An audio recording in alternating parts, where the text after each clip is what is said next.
मला ना उद्या शाळेत माझी आवडती गोष्ट आणायला सांगितली आणि त्याचं महत्त्व पण सांगायला सांगितलंय.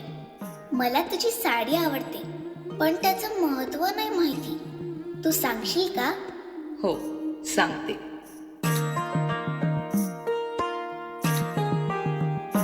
जन्मबाईचा बाईचा खूप घाईचा, एक आईचा आईचा एक ताईचा.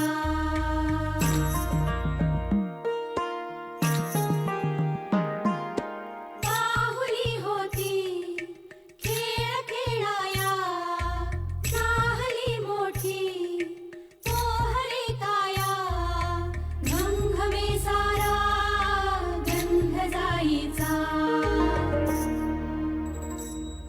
ही साडी म्हणजे फक्त एक पेहराव नसून त्यामध्ये बरेच अर्थ दडलेले आहेत. जेव्हा एखादी स्त्री कमरेभोवती ही गोल साडी गुंडाळते तेव्हा ती अख्ख्या जगाला आपल्या भोवती बांधून ठेवते. अरे हिला सांभाळणं किती कठीण आहे. म्हणूनच सांगते, जन्मबाईचा बाईचा खूप घाईचा, एक आईचा आईचा एक ताईचा. साडीचा पदर डोक्यावर घेऊन ती समोरच्यांचा आदर करते. पण जेव्हा एखादं संकट समोर उभं राहतं तेव्हा तोच पदर कमरेला खोचून ती त्या संकटाचा सामना करण्यासाठी सज्ज होते.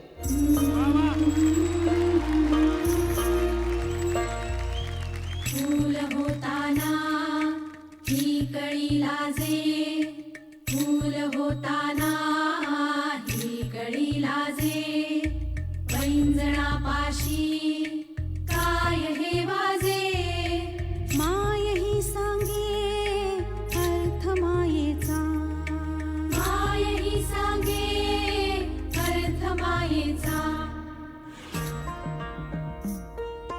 पायात जेव्हा पैंजण येतं तेव्हा स्त्रीच्या चालण्याचा डौल आगळाच असतो.